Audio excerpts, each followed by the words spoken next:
Me të përfunduar mbledhja, dekani filologjiku të Universitetit të Gjakovës dhe një herë antar i Senatit Kamber Kamberi drejtoi kritika të rënda për mënyrën se si u dhoq kjo mbledhje dhe procesi i përzgjedhjes së rektorit në përgjithësi. Sigurisht që mbledhja ka filluar me tensione dhe me mospajtime, sepse janë bërë ftesa edhe individet të tjerë që nuk janë antar të rregullt të Senatit. Qysh në fillim kemi kundërshtuar që ta lëshojnë mbledhjen të gjithë ata që nuk janë antar të rregullt të Senatit të Universitetit të Gjakovës Femia Gani. Dekani filologjikut është i shqetësuar edhe për mos respektimin e pozitës së tij brenda Senatit.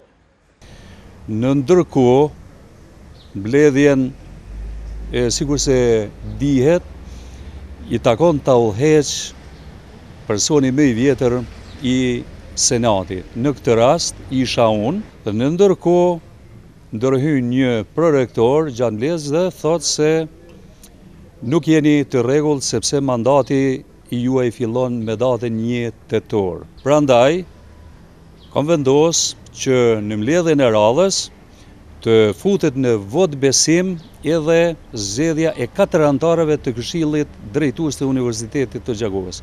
3 i takojnë ministrisë dhe ministri ka dërguar 3, ndërsa 3 i takojnë vetë universitetit dhe duke hedhur në votim është votuar me 2/3 e votave që mbledhja të shtyhet dhe të futet në vot besim Këshilli Drejtues prej 4 antarëve që do zgjidhet nga rektorati.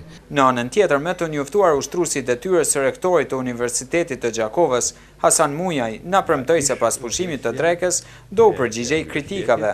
Ekipit të televizionit ju dash 2 orë pritjeje që të vijë ushtruesi i detyrës së rektorit. Mirë po ai më nuk ishte i gatshëm që të përgjigjej akuzave, me pretekstin se i duhej më shumë kohë për këtë çështje, përkundër faktit se vetë na premtoi të kundërtën.